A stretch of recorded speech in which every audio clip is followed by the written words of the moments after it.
क्षण कर्म चेतन बंधकारु, कर्म के अवसान का कह कर स्वरूप यथार्थ जग का, जो किया उपकार है उसके लिए जिन वाणी माँ को वंदना शत बार है, वंदना शत बार है, वंदना शत बार है।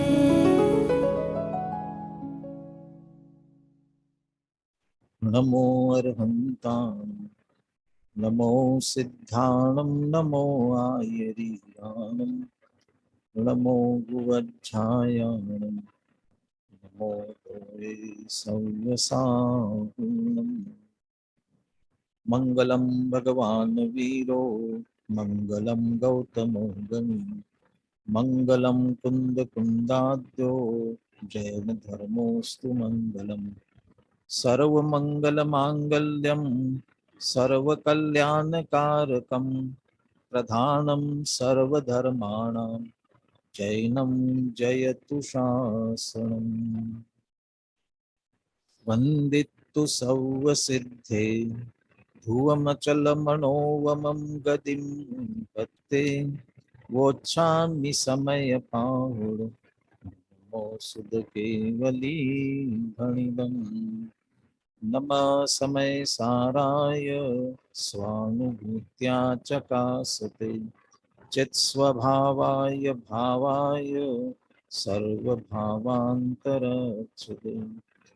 अनंत धर्मणस्तत्त्वं पश्यन्ति प्रत्यगात्मनः, अनेकान्तमयी मूर्ति नित्यमेव प्रकाशतम्।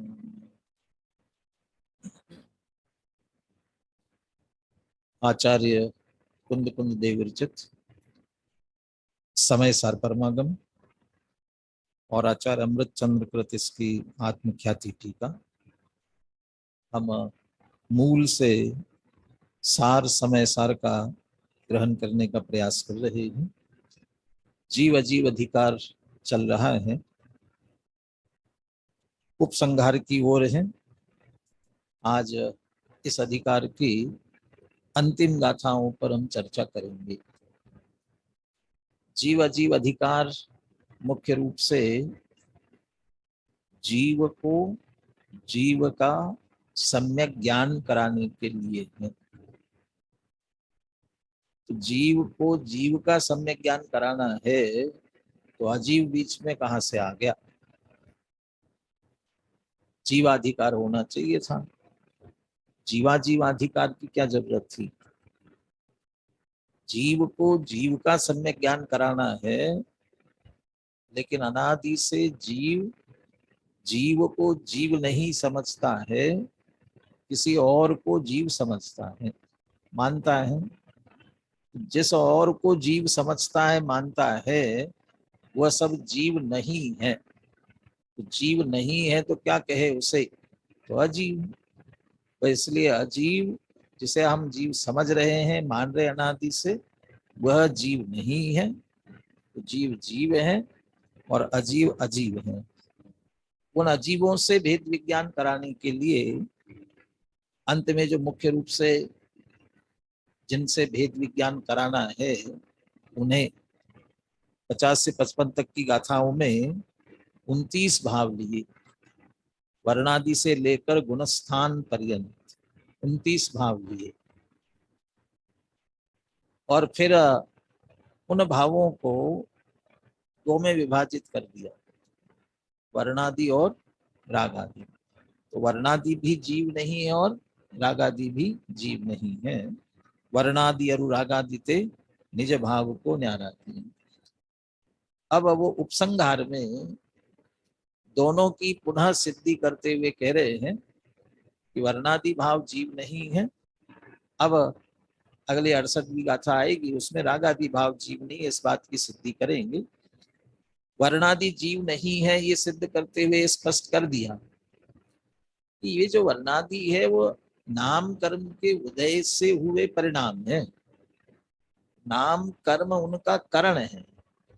करण साधन, जिस साधन से जो बने वो वैसा होता है। सोने से बना हुआ पत्र स्वर्ण में होता है। ऐसे नाम कर्म जड़ पुद्गल, इसलिए वो पुद्गल से बना, इसलिए वह भी पुद्गल में है। जैसे यहाँ जरूरत नहीं है, सामने ग्रंथ है इन लोगों के पास में, इसलिए इनको जरूरत नहीं पड़ेगी। जो ऑनलाइन है उनके लिए आपके पीपीएफ पीडीएफ की जरूरत हो, उनको आप दिखाते रहें, इनको तो अपने मूल ग्रंथ में देखते रहेंगे।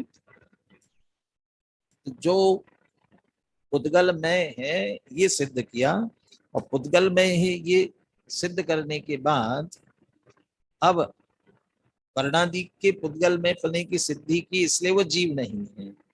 रागादि की बात आगे करेंगे। बीच में एक 67वीं गाथा आ रही है, इसमें पुनः एक बार याद दिला रहे हैं। आप तो ये कह रहे हैं कि वर्णादि रागादि ये जीव नहीं है, परंतु शास्त्रों में भी जीव कह दिया है। हम भी अनेकों बार ऐसा कहते हैं, पीछे ही आया था एकम च दो नितिन, एक इंद्री जीव दो इंद्री जीव इत्यादि, ये सब कह ही जाते हैं। पुनः यही बात यहाँ कह रहे हैं। इस संदर्भ में एक बार पुनः याद दिलाना चाहते हैं, और वो याद दिलाते हुए भी यही सिद्ध करेंगे कि वर्णादि जीव नहीं है। इधर जो इसके पीछे बैठे होंगे ये सब सामने आ जाए ताकि दिखते रहे। स्क्रीन की वजह से नहीं दिख रहे हो तो यहाँ सामने आ जाए। सामने देखिए, अब ये 67वीं गाथा की उत्थानी का। आज थोड़ा धैर्य रखना, सामने आप बैठे विद्यार्थी भी और हमारे सभी ऑनलाइन वाले भी। 67-68 गाथा और इनके साथ साथ एक एक कलश है। इतना आज का पूरा अपना कोर्स है, तो इतना अपन पूरा करेंगे। उपसंगार है इसलिए पूरा करेंगे आज अपन।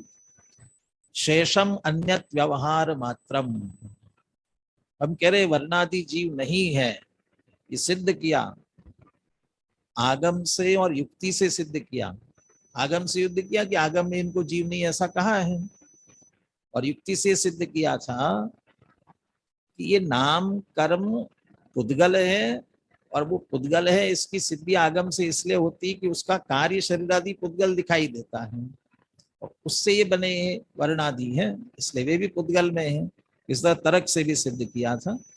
फिर भी कहते उन्हें कदाचित जीव कहते हैं शेषम अन्यत व्यवहार मात्रम। यदि फिर भी कोई बात आती है, शेष बात सब व्यवहार समझ लो, ऐसा कहते भी है।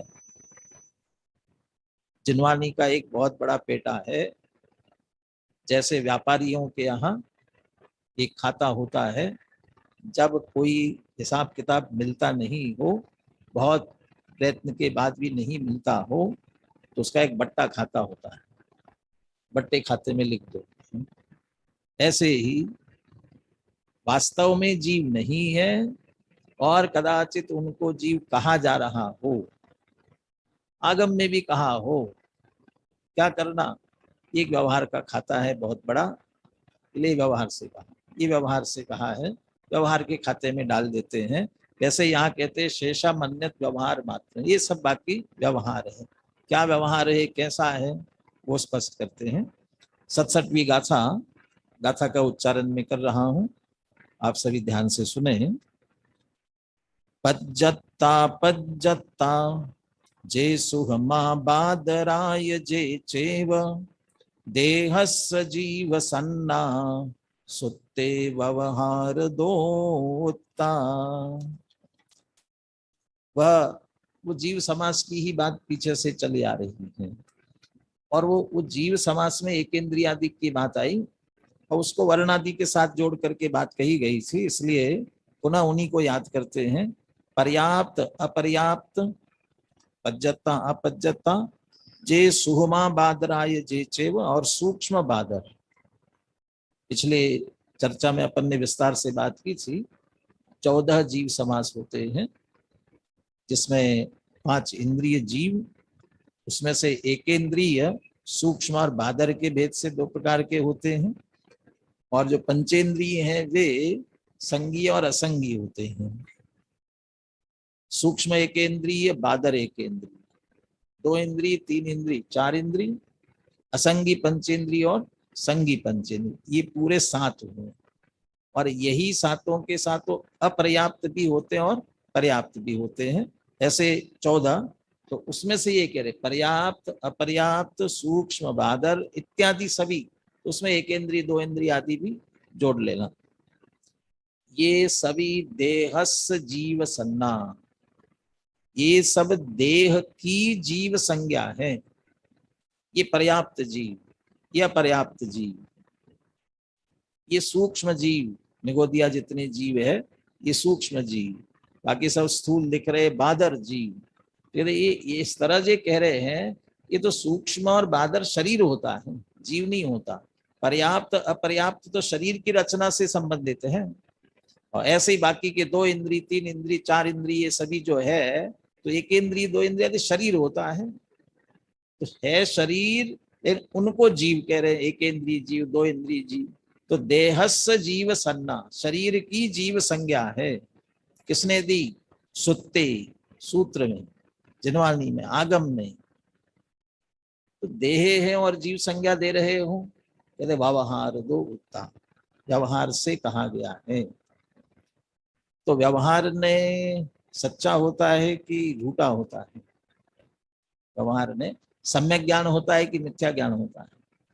नए नए सम्यक ज्ञान का अंश है, तो सम्यक ज्ञान है तो फिर बात तो सही है। इसलिए नए अभिप्राय होता है, प्रयोजन होता है, अपने विविध प्रयोजनों की अपेक्षा से कहा जाता है। तो जिनवाणी में भी कहा, सब चर्चा पीछे आ गई है, विशेष प्रयोजन की अपेक्षा से ऐसा ये कह दिया है।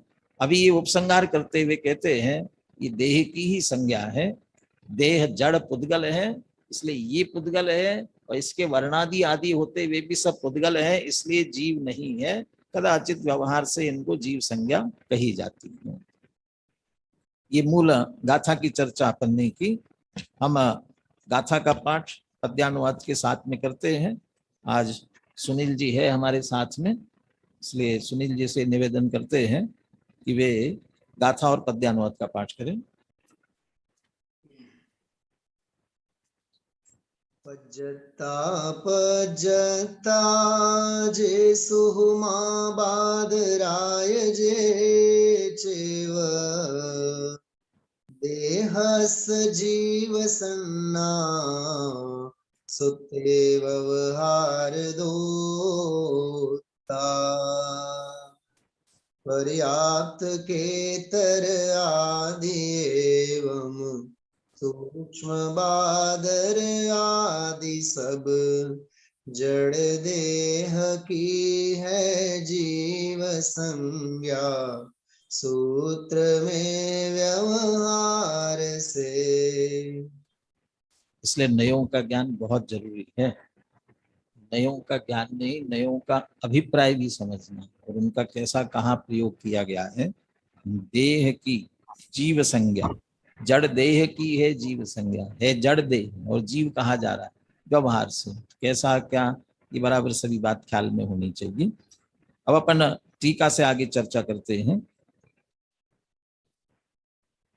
आपके सामने तो ग्रंथ है, ग्रंथ में आप देख लें।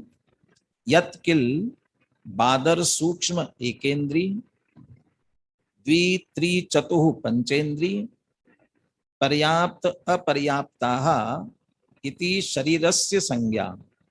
ये बादर सूक्ष्म आदि जितने ये कहे गए हैं, चूंकि मूल गाथा में पंचेंद्री के संगी असंगी भेद नहीं लिए थे, इसलिए टीका में अमृतचंद्र आचार्य ने उसे गौण किया। और दूसरा, नाम कर्म के उदय वाली बात की बात चल रही थी, और उसमें संगी असंगी पना भी नहीं आता, इसलिए उसे भी गौण कर दिया। तो ये शरीरस्य संज्ञा, ये सब शरीर के नाम हैं, लेकिन शरीर के नाम होते हुए भी सूत्रे जीव संज्ञात्वेन उक्ता, फिर भी जिनवाणी ने इन्हें जीव के नाम से भी कहा गया, इसको जीव समास भी कहा, और साथ में एक इंद्रिय जीव, 2 इंद्रिय जीव इत्यादि के रूप में जीव की संज्ञा कही गई। ये कैसी कही? 2 बातें कहते हैं दृष्टांत के साथ में। अप्रयोजनार्थः पर प्रसिद्ध्या घृत घटवत व्यवहारः। अप्रयोजनार्थः व्यवहारः, व्यवहार से नाम दिए गए, अप्रयोजनार्थ। अप्रयोजन भूत। जब अप्रयोजन भूत है फिर क्यों कहते हो अप्रयोजनार्थ है, तो फिर क्यों कहते हो पर प्रसिद्ध्या, पर की प्रसिद्धि के लिए कहते हैं। ये कैसे? घृत घटवत व्यवहार, घी के घड़े की तरह। घी का घड़ा प्रयोजन भूत की अप्रयोजन भूत। अब वो वहां प्रयोजन अप्रयोजन अच्छे से नहीं लगा पाएंगे, लेकिन जो जीव की बात आ रही है उसमें तो सही अपन लगाएंगे चर्चा। पहले दृष्टांत पर किस तरह से घटित किया है उसे समझते हैं, फिर इन दोनों बातों को पुनः समझेंगे। अप्रयोजनार्थ और पर प्रसिद्धियां, ऐसा क्यों कहा है इसे? इतनी सी बात हुई कि ये जो सब नाम दिए गए हैं है जड़ देह के, लेकिन जीव के रूप में कहे गए। कैसे कहे? व्यवहार से कहे। क्यों कहे? पर प्रसिद्धियां कहे। लेकिन है कैसे? कि अप्रयोजनार्थ। क्या दृष्टांत इसके लिए? घृत घटवत। देखिए, यथा ही कस्यचित आजन्म प्रसिद्ध एक घृत कुंभस्य तत् इतर कुंभ अनभिज्ञस्य प्रबोधनाय यह घृत कुंभः स मृण्मयः न घृतमयः इति तत् प्रसिद्ध्या कुंभे घृत कुंभ व्यवहारः। पहले घृत कुंभ हिंदी में कहेंगे घी का घड़ा। तो ये क्या होता है घी का घड़ा? अब आप तो घी का घड़ा ढूंढना ही है, समझाना ही मुश्किल है। तो पहले जमाने में घी घड़े में भरकर रखा जाता था और वह घर में वो घी के घड़े के नाम से प्रसिद्ध होता था। अनुशीलन में बहुत विस्तार से इस बात को लिखा हुआ है। और वह घी का घड़ा बहुत बहुमूल्य होता था। क्यों? उसे पहले छाछ भर करके चिकना कर लिया जाता था, ताकि घी भरे तो आधे से ज्यादा घी पी जाए, घी तो चला जाएगा, इतना बहुमूल्य। तो पहले छाछ भर करके चिकना कर लिया, तैयार हो गया, अब फिर उसमें घी भरते थे और ऐसा पीढ़ियों से चला आता था। बहुत संभाल संभाल करके उसको रखते थे, इसलिए वो घी का घड़ा संभालना। तो ये घी का घड़ा घर में प्रसिद्ध रहता था। अब कोई छोटा बालक धीरे धीरे धीरे बड़ा हो रहा है, अब जन्म से सुनता आ रहा है कि घी का घड़ा, घी का घड़ा। कोई पूछे घड़ा कैसा होता है, तो घी का होता है। उसके चित्त में तो घी का घड़ा ही बैठा हुआ है। अब उसे ये समझाना है घड़ा कैसा होता है, घड़े का स्वरूप समझाना है। कैसे समझाएंगे? तो उसे बताएंगे कि घड़ा कौन सा, वो घी का घड़ा होता है ना, वो घी का घड़ा तो घी का कहते हैं, लेकिन घी का नहीं होता, घी से नहीं बनता है। किससे बनता है? मिट्टी का बना होता है। तो आप उसे घी का क्यों कहते हो? कि तुमसे कहेंगे जरा वो घड़ा लाना, तो कौन सा पूछोगे? तो तुम्हें तो जन्म से वही प्रसिद्ध है, तो घी का घड़ा, घी का घड़ा। तो तुम्हें समझ में आए इसलिए हम कहते हैं कि वो घी का घड़ा। तो समझाने के लिए जिस तरह से घी का घड़ा कहा जाता है उसी तरह ये दृष्टांत है।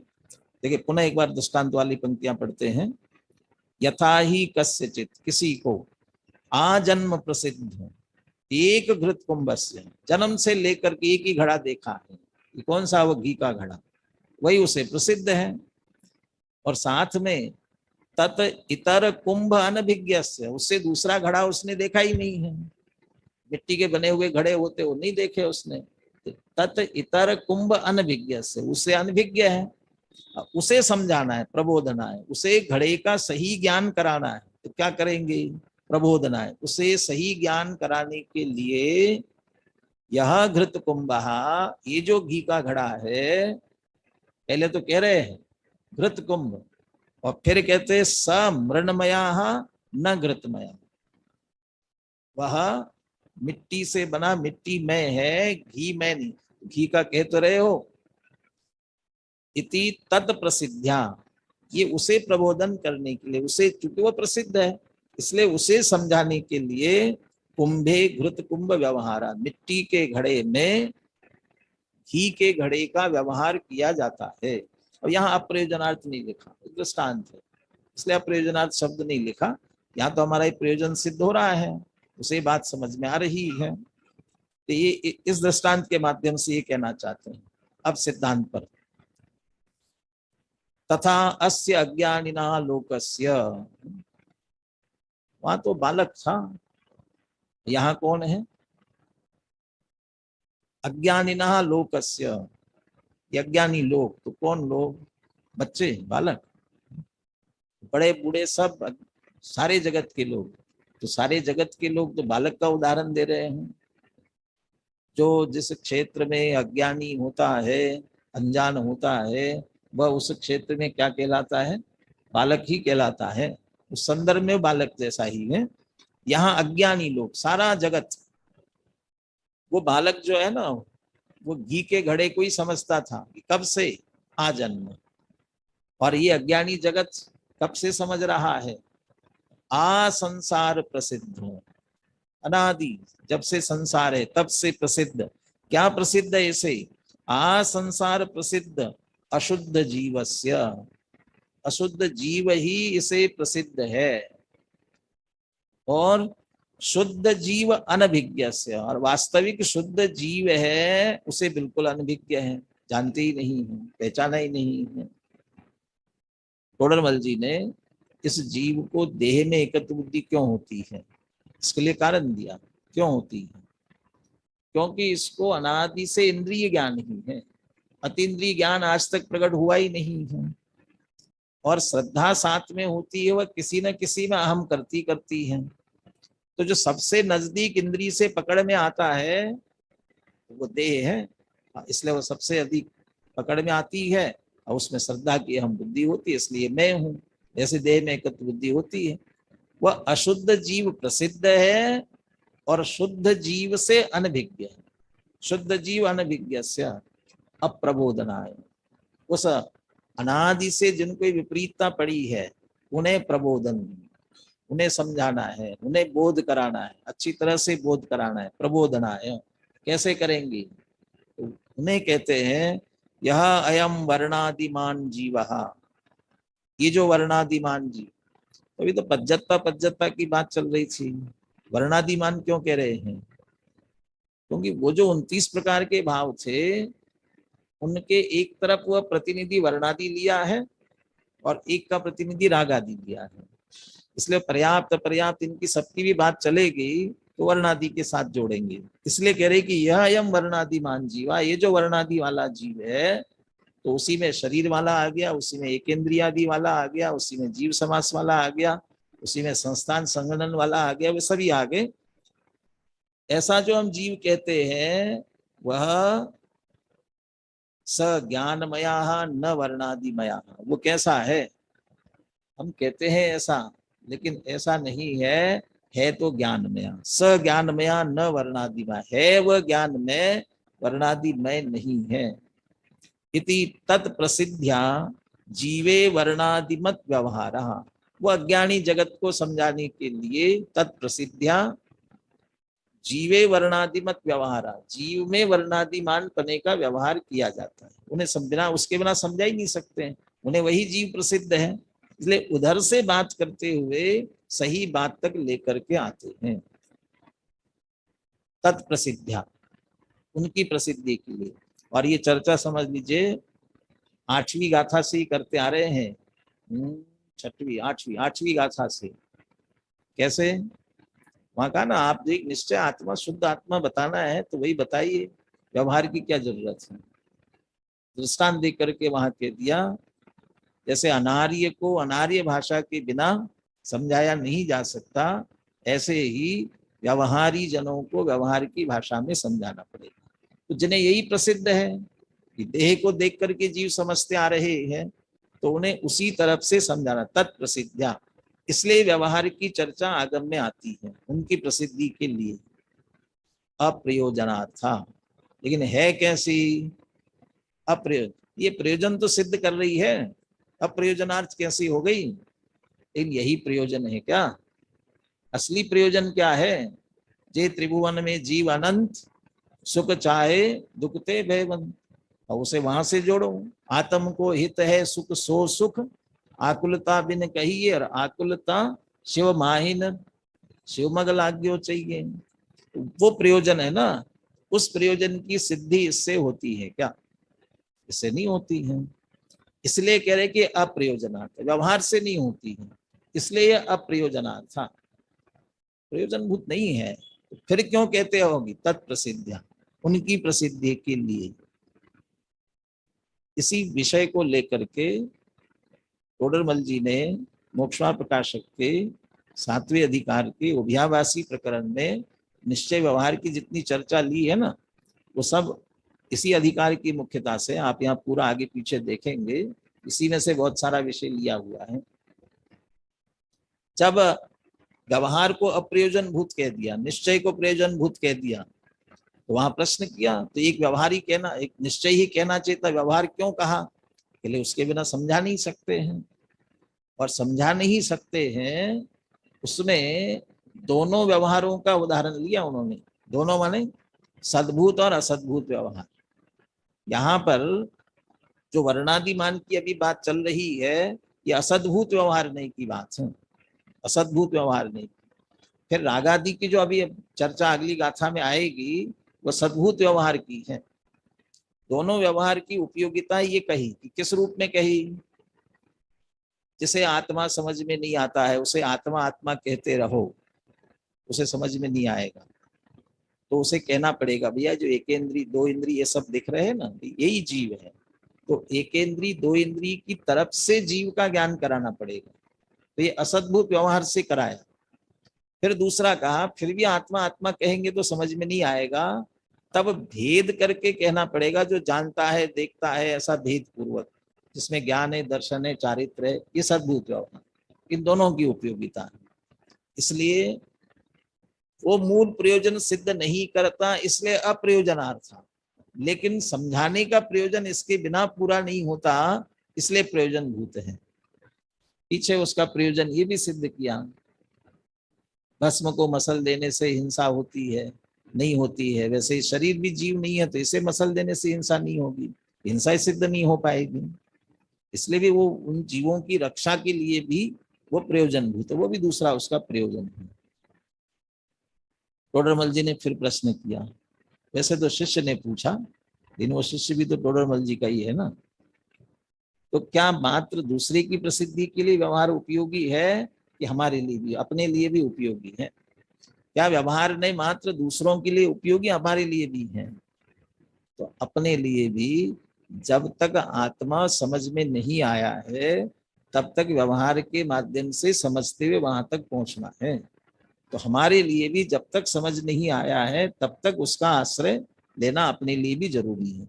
तो तत्प्रसिद्ध्या, अच्छा तत्प्रसिद्ध्या में वो पर प्रसिद्ध्या, मूल पहले वाले में लिखा था पर प्रसिद्ध्या, यहाँ तत्प्रसिद्ध्या लिखा, ये पर की प्रसिद्धि।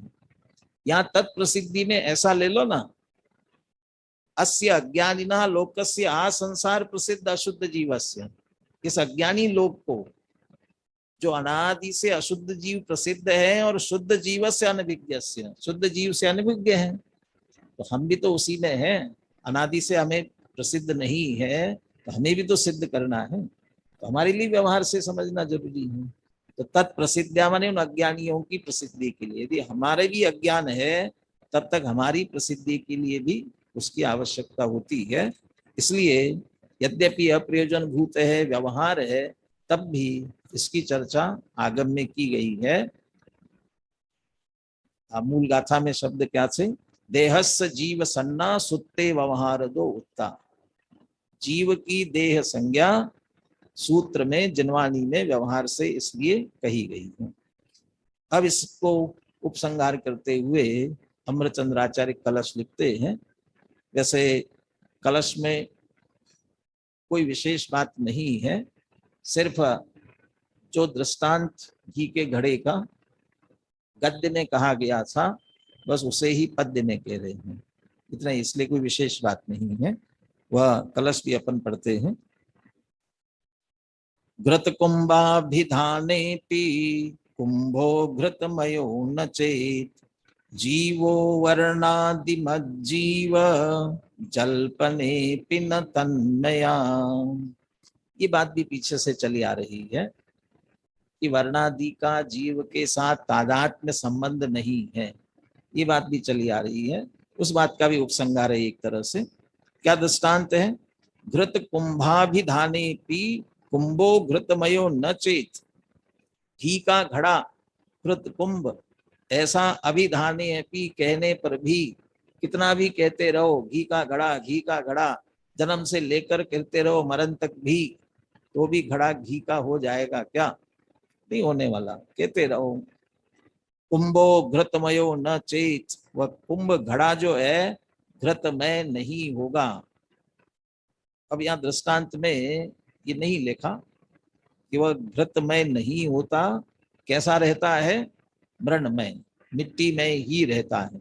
लेकिन सिद्धांत में कहेंगे जीवो वर्णादिमत जीव जल्पने अपि, इसी तरह जीव को वर्णादिमान, वर्णादिमान या वर्णादिमान है, वर्णादि सहित उसे जीव कहने पर एक इंद्री दो इंद्री शरीर मनुष्य त्रियंश इत्यादि सभी जल्पने भी, ऐसा कहने पर भी न तन्मया, वो तन्मय नहीं होता, वर्णादि से तन्मय नहीं होता, तादात्म्य नहीं होता, तो कैसा रहता है?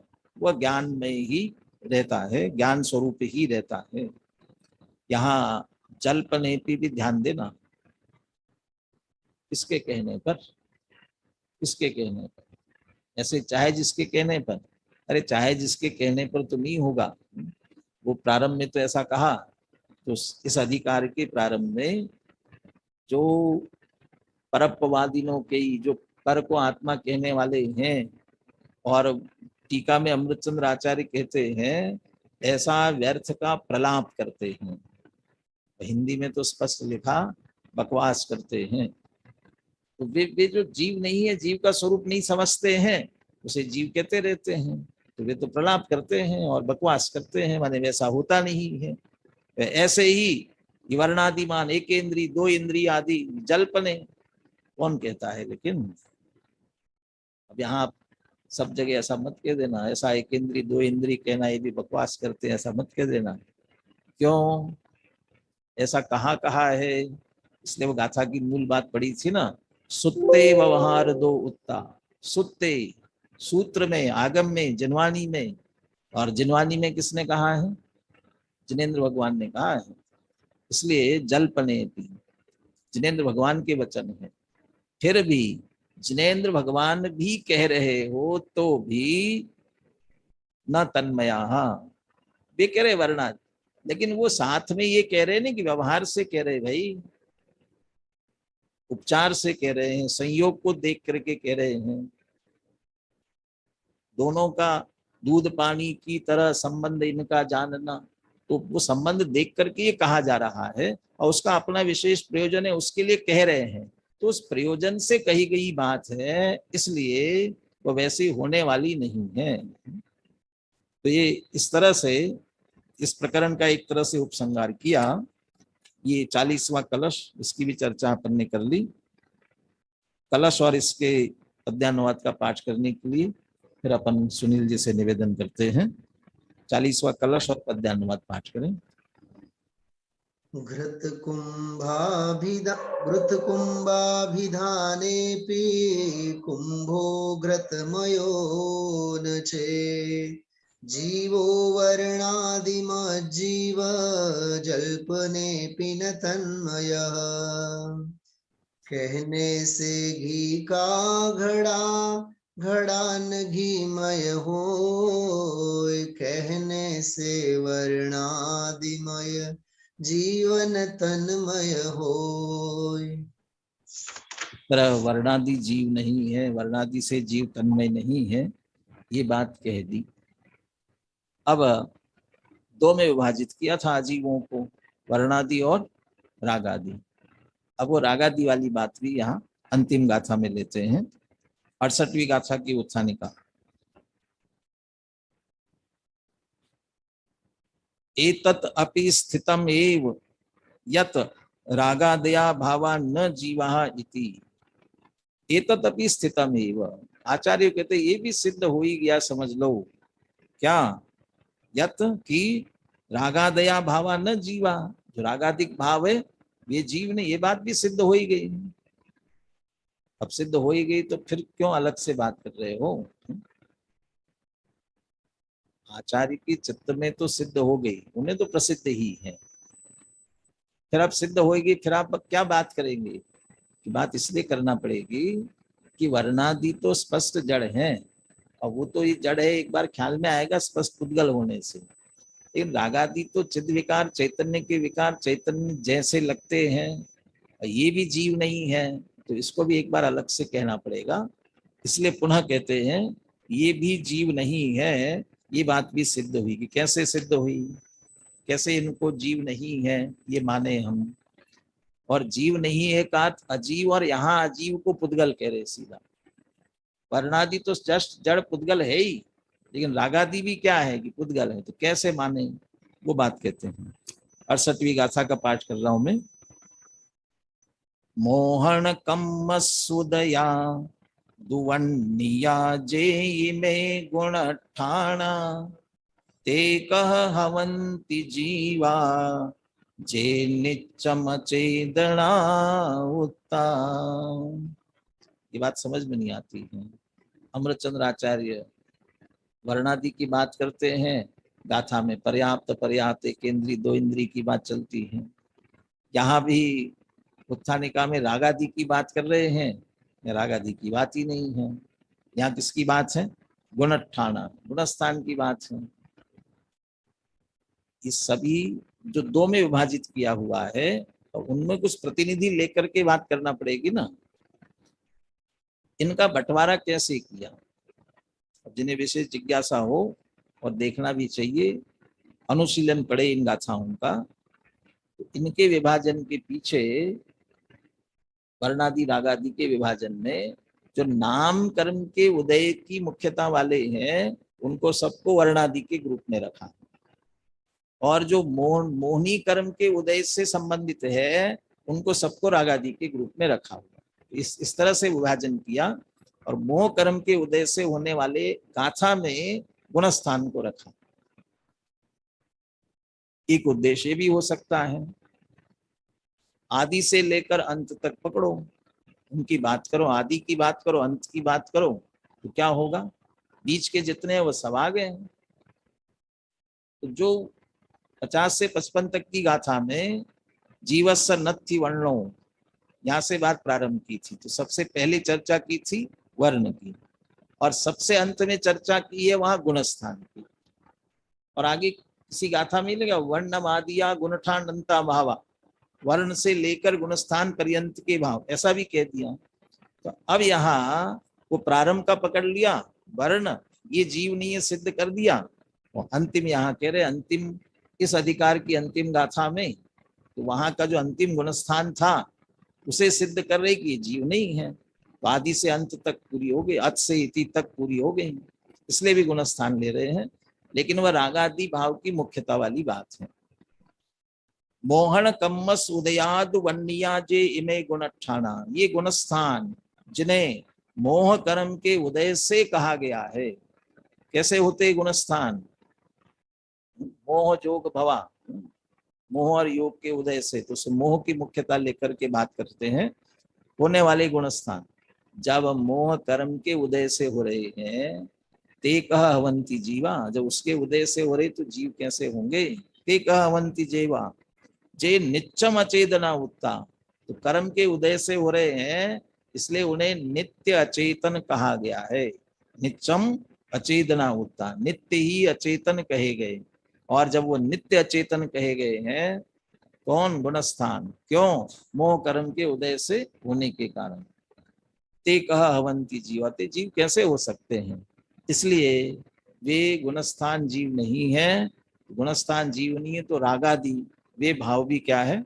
जीव नहीं है। बोलिए सुनील जी गाथा और पद्यानुवाद बोलिए।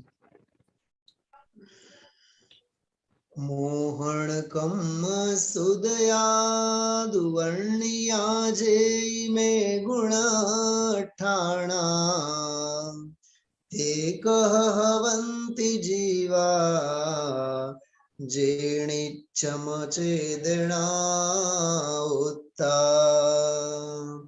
मोहन कर्म के उदय से गुणस्थान जो जिनवर कहे, गुण स्थान जो जिनवर कहे। वे जीव कैसे हो सके जो नित अचेतन ही कहे, जो नित अचेतन ही कहे। मोहन कर्म कौन सा होता है अभी? फिर सोहन कर्म भी होगा फिर दूसरा। तो मोहनी कर्म को, और बहुत से मोह, अकेला मोह शब्द भी लिखते, मोह कम्मस है। मोहन, क्यों मोहन क्यों कह रहे हैं? बड़ा मोहित करने वाला है, मूर्छित करने वाला है, इसलिए मोहन कर्म कहते हैं।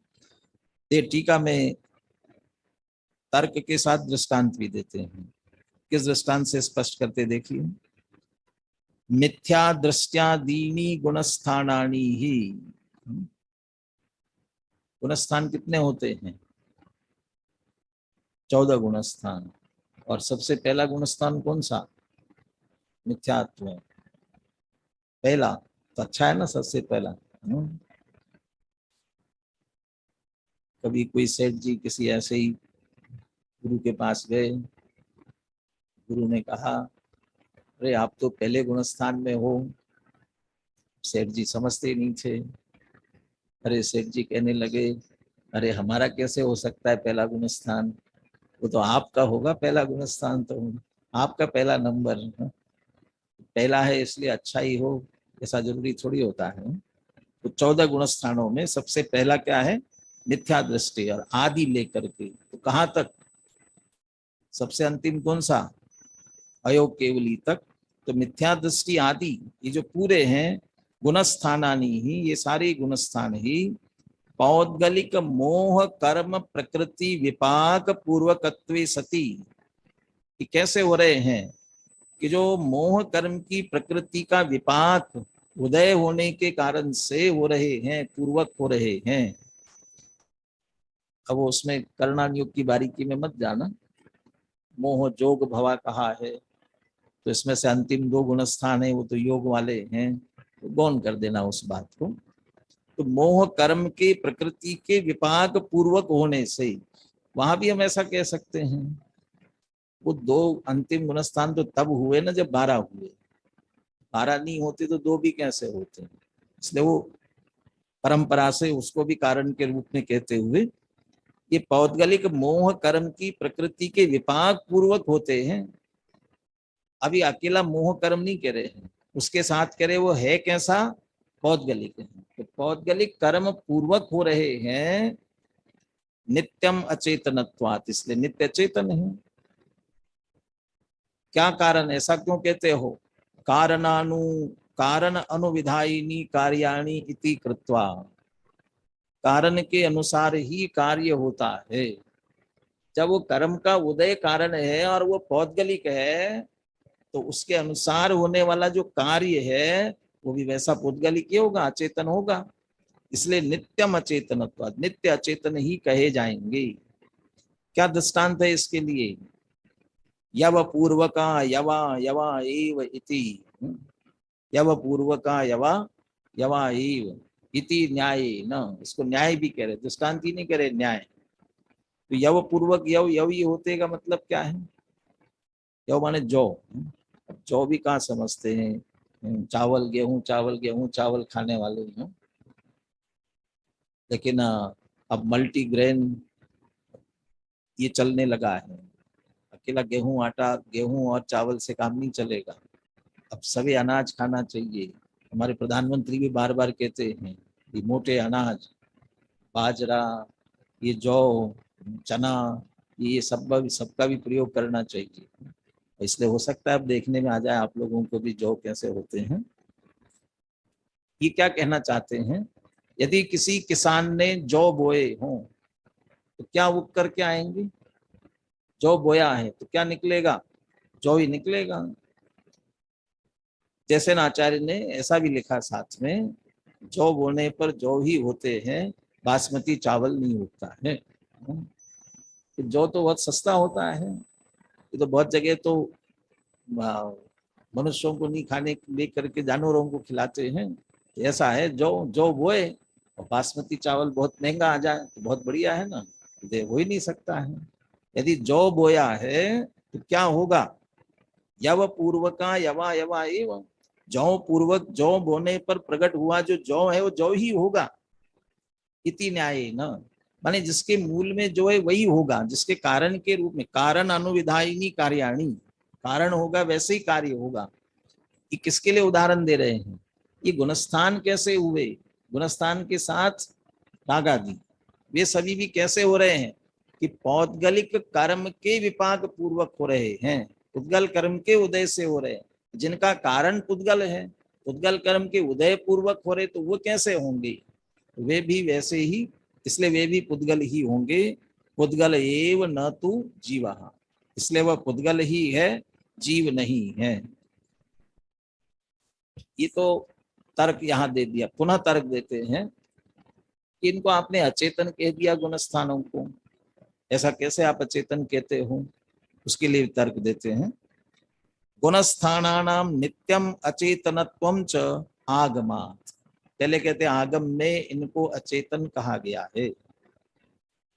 कहाँ कहा है ना, 50 से 55 तक की गाथाओं में, वो तो आपने ही कहा। कुंतु आचार्य ने भी जो लिखा हुआ है वह भी तो आगम है ना, ये तो आपने लिखा नहीं, मैंने नहीं लिखा है। वोच्छामि समय पाहुड़ इनमो शुद्ध केवली बणिदम, शुद्ध केवली ने जो कहा है वो मैं लिख रहा हूं, इसलिए उनने कहा है। तो उन्होंने कहा जीवस्य नत्थि वन्नो, जीव के ये नहीं है ये सभी, तो इसलिए गुणस्थानानाम नित्यम अचेतनत्वम च आगमात्, आगम में भी इनको अचेतन कहा गया है। तो अकेले आगम कहा है ऐसे थोड़ी मानेंगे, कोई तर्क युक्ति भी तो दूं। तर्क देते हैं, चैतन्य स्वभाव व्याप्तस्य आत्मनः अतिरिक्तत्वेन विवेचकैः स्वयं उपलभ्यमानत्वाच्च प्रसाध्यम, और साथ में जब विवेचकैः, विवेचक माने विवेकी, विवेकी माने भेद विज्ञानी, भेद विज्ञानियों के लिए स्वयं उपलभ्यमानत्वात्, स्वयं उपलब्ध है। क्या उपलब्ध है, जब वे चैतन्य स्वभाव व्याप्तस्य आत्मनः, चैतन्य स्वभाव से व्याप्त आत्मा को उपलब्ध करते हैं, देखते हैं, अनुभव करते हैं। चैतन्य स्वभाव से व्याप्त आत्मा का अनुभव करते समय अतिरिक्तत्वेन, इनसे अतिरिक्त ही आत्मा उन्हें उपलब्ध होता है। वे अंदर जाकर के आत्मा का अनुभव करते हैं, वहां गुणस्थानादिक नहीं दिखते हैं। इस अधिकार यहाँ इस ग्रंथ में ही सबसे पहले 5वीं गाथा में प्रतिज्ञा की, तम एयत विहत्तम दाये हम अपनो सवि हवेन, एकत विभक्त आत्मा को मैं अपने निज वैभव से दिखाऊंगा, दिखाना प्रारंभ। एकत विभक्त में शुद्ध आत्मा। तो अमृतचंद्राचार्य ने पूछा कौन सो शुद्ध आत्मा, कौन है शुद्ध आत्मा, आपने एकत्व विभक्त आत्मा कहने की बात की है, शुद्ध आत्मा की, कौन है शुद्ध आत्मा, तो क्या बताया 6वीं गाथा में, नवी होदि अपमत्तो न पमत्तो जान गोद जो भाव, प्रमत्त नहीं अप्रमत्त नहीं, एक ज्ञायक भाव। तो प्रमत्त अप्रमत्त क्या होते हैं, प्रमत्त माने पहले से लेके 6ठे गुण स्थान तक, अप्रमत्त माने 7वें से लेकर के ऊपर तक के, माने गुणस्थान नहीं है, एक ज्ञायक भाव है। यानी जब हम आत्मा का अनुभव करेंगे तो आत्मा हमें इनसे अतिरिक्त ही अनुभव में आता, विवेचक ही, वेद ज्ञानियों को, अनुभवियों को इससे भिन्न ही आत्मा अनुभव में आता है। इसका मतलब ये आत्मा नहीं है। कौन से आत्मा की बात, चैतन्य स्वभाव व्याप्तस्य, चैतन्य स्वभाव से व्याप्त भी आत्मा नहीं है। तो चैतन्य स्वभाव से व्याप्त नहीं तो क्या कहेंगे उन्हें, अचेतन, इसलिए कहते हुए अचेतन है। कर्म के उदय से हुए हैं, कर्म के उदय रूप है, इसलिए अचेतन है। भावार्थ में जयचंद जी छाबड़ा ने साथ में ये भी जोड़ा कि वे नित्य जीव के साथ नहीं रहते, नित्य नहीं रहते। जो वर्णादि के लिए तादात्म्य का तर्क दिया है, तादात्म्य लक्षण ही पीछे कहा। तादात्म्य कहेंगे किसे, कि जो भाव उस द्रव्य की सर्व अवस्थाओं में व्यापे और उस द्रव्य की कोई अवस्था उससे रहित ना हो, वो तन्मयपना होगा। वर्णादि ऐसे होते नहीं, संसार दशा में कदाचित होते होंगे। ऐसे ही गुणस्थान राग आदि ये सारे भाव भी सारी अवस्थाओं में नहीं है जीव के, शुद्ध निर्मल अवस्था में नहीं होते हैं। एक तो वहां नहीं है, और दूसरा स्वभाव में भी इनका अभाव है, स्वभाव में भी। और स्वभाव में अभाव है, इसीलिए स्वभाव प्रकट होने पर ये नष्ट हो जाते हैं, अभाव हो जाता है इनका, इसलिए जीव नहीं है। तो कौन है जीव नहीं है? तो जिसके उदय से होते हुए, इसलिए इनको अचेतन ही सिद्ध करते हैं। तो आगम से और युक्ति से भी उनका इस तरह से अचेतनपना सिद्ध होता है। ये बात अकेले गुणस्थान पर घटित की है, कह रहे अकेले गुणस्थान की बात नहीं है, राग आदि की बात है ना। तो इसमें क्या क्या लेना, उन सबका उल्लेख करते हैं। एवं कौन कौन से भाव लेना? राग, द्वेष, मोह, प्रत्यय, कर्म, नो कर्म, वर्ग, वर्गणा, स्पर्धक, अध्यात्म स्थान, अनुभाग स्थान, योग स्थान, बंध स्थान, उदय स्थान, मार्गणा स्थान, स्थिति बंध स्थान, संक्लेश स्थान, विशुद्धि स्थान, संयम लब्धि स्थानानि अपि। वहां ये संयम लब्धि के बाद अंत में गुणस्थान है, तो गुणस्थान की बात पहले की, इसलिए संयम लब्धि स्थानानि तक लेकर के आए। अपि ये सब भी पुद्गल कर्म पूर्वकत्वे सति, पुद्गल कर्म पूर्वकत्वे सति, मूल में भी पुद्गल कर्म पूर्वकत्वे है ना, आपके ग्रंथ में भी आप देख रहे हो, मोह मोह शब्द थोड़ी लिखा, पौद्गलिक मोह कर्म नहीं लिखा ना, अकेला पुद्गल कर्म पूर्वकत्वे सति लिखा ना। मैं इसलिए देख रहा हूं क्योंकि राग द्वेष मोह ये तो ठीक है, ये मोहनी कर्म से संबंधित है। आगे चल करके अध्यात्म स्थान, अनुभाग स्थान, इन सब में भी ये सब परिणाम जो होंगे ना, संक्लेश स्थान, ये सब भी मोह कर्म के संबंधित हैं, मोह कर्म के उदय से।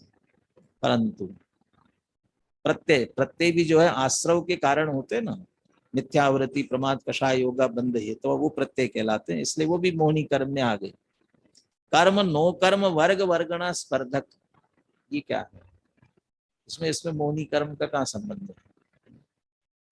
इसलिए यहाँ सीधा मोह न लिखते हुए पुद्गल कर्म पूर्वकत्वे सति, पुद्गल कर्म पूर्वक होते हैं, ये बात ली। परंतु यहाँ भी यदि मोहन कम्म सुदिया भी जोड़ना हो तो भी कोई दिक्कत नहीं है कि क्यों, जो भी पुद्गल कर्म हो रहा है, कार्मान वर्गणा पुद्गल कर्म रूप हो रही है, उसमें कारण कौन बनने वाला है? अकेला एक मोह कर्म ही तो बनने वाला है। जैसे आदरणीय दादाजी ये कहते हैं 8 कर्म है, लेकिन 7 कर्म तो निसंतान ही रहती है, सिर्फ एक मोहनी कर्म की संतति चल, माने बंध में पुनः नया बंध होने में कारण कौन बनता है? मोहनी कर्म बनता है। ले उसी के कारण से तो कर्म, नो कर्म, वर्ग, वर्गणा, ये स्पर्धक, ये सब जिसमें भेद पड़ेंगे उसी के कारण से तो पड़ेंगे, इसलिए उनको भी इसी में शामिल किया। पुद्गल कर्म पूर्वकत्वे सति, ये सब भी पुद्गल कर्म पूर्वक होते हैं। नित्यम अचेतनत्वात् पुद्गल एव न तू जीवः, नित्य चेतन होने से पुद्गल ही है, जीव नहीं है। इति स्वयं आयातम, ये भी स्वयं आ गया, समझ लेना। हमने गुणस्थान पर घटित किया, इन बात पर भी, इन सब पर भी ये बात लागू हो गई, ये स्वयं आ गई, ऐसा समझ लेना। इति स्वयं आयातम ततः रागादया भावा न जीवः इति सिद्धम, इसलिए रागादि भाव जीव नहीं है, ये बात भी सिद्ध हुई। क्यों बार बार ये बात कहते हैं? क्यों हम अपने अंदर में झांक करके तो देखें, मैं पने से, निज पने से हमारा अनुभव क्या चलता रहता है। ये देह से संबंधित तो चलेगी ना बात निरंतर हमारी, मैं काला गोरा, ऊंचा ठिंगना, मोटा ताजा, इस तरह से ये परिणाम। और थोड़ा सा अंदर उतर करके देखेंगे तो राग द्वेष के परिणाम।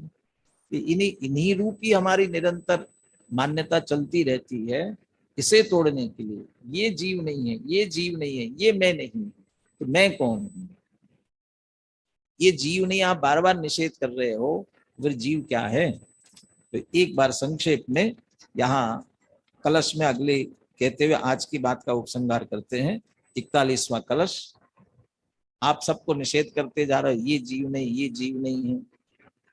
तरही को जीवा इति चेत, फिर क्या जीव है, कौन जीव है, ये तो बताओ, किसको हम जीव माने। तो ये छोटे से कलश में बहुत धार्मिक बात कहते हैं, और इस कलश को जितना चिंतन, जितना विस्तार चिंतन मनन में करना चाहे उतना विस्तार कर सकते हैं। अब तो संक्षेप में चर्चा करके बात पूरी करेंगे।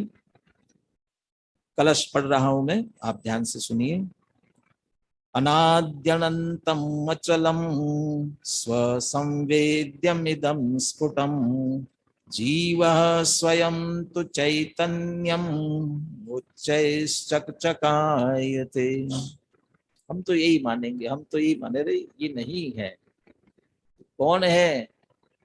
उच्चैश्चकचकायते, अरे उग्रता से प्रकाशमान, चकचकायते बिल्कुल चमकता हुआ। क्या चमक रहा है? चैतन्यम, चैतन्यपना। जीवः स्वयं तो, ये जीव है, ये स्वयं ये जीव है, इसके अलावा और कोई जीव नहीं है। पीछे भी लिखा हुआ है, चित शक्ति व्याप्त सर्वस्व सारो जीव ईयानयम अतोत्तरिक्ता सर्वेपि भावा पौद्गलिका अमी। चैतन्य शक्ति से व्याप्त बस वो जीव है। जीवा स्वयं तो चैतन्यम उच्चैश्चकचकायते, तो ये मैं, वर्णादि रागादि भी तो है ना, इनको क्यों मना करते हो? अनादि अनंतम, जो अनादि अनंत हो। देखो अनादि अनंत है क्या? मेरा क्या? मेरा सो जावे नहीं, और जावे सो मेरा नहीं। ये वर्णादि गुणस्थ ये सब जाने वाले हैं, जाने वाले तो हमारे नहीं हो सकता। और चैतन्यम जाता है क्या कभी? न कहीं से गया, न कहीं से आया। अनादि अनंतम, अनादि अनंतम अचलम, चलायमान होगा, चलित होगा। चैतन्य, चैतन्य चैतन्यपना अचलम। हमें तो ज्ञान राग द्वेष ही तो समझ में आ रहे निरंतर, क्योंकि आप पर का संवेदन कर रहे हो, पर सन्मुखता से उनका संवेदन कर रहे हो। स्व की ओर देखो, स्व का लक्ष्य करो, क्या अनुभव में आएगा? स्व संवेद्यम, स्व की ओर उन्मुख होकर के स्व का लक्ष्य करेंगे तो वेदन में आने वाला है स्व संवेद्य। इदम स्फुटम, ये स्पष्ट है, ढका हुआ नहीं है, ढाक भी नहीं सकते कोई। इन्हीं कर्मों से तो ढाक दिया ना, तो ढाक दिया तो ढाकते ढाकते ढाकते नष्ट हो जाएगा ना। अनादि से ढका होने पर भी चैतन्य चैतन्य रूप बराबर है, इसलिए स्फुटम स्पष्ट है। जीवा स्वयं तो चैतन्य उच्चैश्चकचकायते, उच्चता से उग्रता से बराबर प्रकाशमान है। कहाँ प्रकाशमान है, बात ही बात करते हो। जो बात 17वीं 18वीं गाथा की टीका में कही है ना, अनुभूति स्वरूप भगवान आत्मा प्रति समय आबाल गोपाल सभी को अनुभव में आ रहा है, प्रति समय अनुभव में आ रहा है। वो इसलिए उच्चैश्चकचकायते, हर एक में। निगोदिया जीव को भी वही चैतन्यपना उसे सुख दुख का वेदन कर रहा है ना, बहुत अनंत दुख भोग रहा है। अनंत दुख का भोग, दुख का वेदन काय से कर रहा है? किससे कर रहा है? जैसे केवली भगवान अनंत सुख का वेदन अपने सुख स्वभाव से कर रहे, चैतन्य पने के कारण कर रहे हैं, ऐसा निगोदिया दुख का वेदन चैतन्य पने के कारण से कर रहा है। माने उस दुख, उसका दुख उसके चैतन्य पने को प्रकाशित कर रहा है। उच्चैश्चकचकायते, उसका चैतन्य भी प्रकाशमान है। तो इतना सा अंतर है। वो अनुभूति स्वरूप भगवान आत्मा प्रति समय अनुभव में तो आ रहा है, परंतु यह मैं हूं ऐसा हम अनुभव नहीं कर पा रहे। अंदर में प्रकाशमान तो वैसा ही है। हमें एक एक प्रति समय जो कुछ अनुभव होता है, दुख का सुख का जो कुछ भी, अरे सोते सोते भी सपने आप देखते रहते हो, कौन देखता है? चैतन्य उच्चैश्चकचकायते, वो चैतन्य चकचका प्रकाशमान है निरंतर। वह जीवा स्वयं, वह जीव है। और चूंकि ये जीव का वास्तविक स्वरूप है, और ये सारे विशेषण अनादि अनंत अचल स्वसंवेद्य स्फुटम चैतन्यम ये सारे वर्णादि रागादि में घटित नहीं होंगे, इसलिए वे जीव नहीं है और यही वास्तविक जीव है। इस तरह इस जीव अजीव अधिकार का ये उपसंहार होता है, लेकिन कुंद कुंद आचार्य की तरफ से उपसंहार हुआ, अमृतचंद्र आचार्य से भी नहीं हुआ। अमृतचंद्र आचार्य इसके बाद पुनः 4 कलश लिखते हैं। तो कल अपन चारों कलशों की चर्चा करेंगे। अब अंत में 41वां कलश और पद्यानुवाद का पाठ सुनील जी कर रहे हैं, हम सुनते हैं और आज की चर्चा अपन पूर्ण करते हैं। अनाद्यनन्तमचलं स्वसंवेद्यमिदं स्फुटं जीवः स्वयं तु चैतन्यम् उच्चैश्चक्षकायते। स्वानुभूति में जो प्रगट अचल अनादि अनंत स्वयं जीव चैतन्यमय जगमगात अत्यंत। हमारे अंदर जगमग करने वाला ऐसा चैतन्यपना हमारी दृष्टि में भी आए, इसी मंगल भावना के साथ आज की चर्चा अपन पूर्ण करते हैं।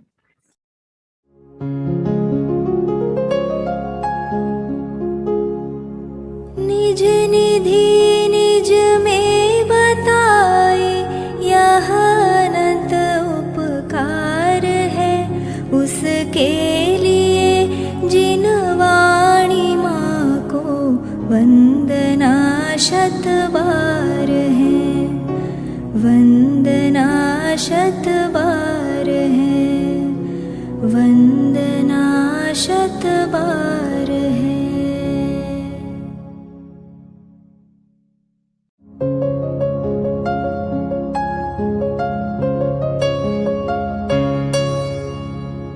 जिन वाणी भारती तो ही जपो दिन रैन, जो तेरी शरणा गहे सो पावे सुख चैन। जा वाणी के ज्ञान ते सूझे लोकालोक, सो वाणी मस्तक नवो सदा देत हो ढोक, सदा देत हो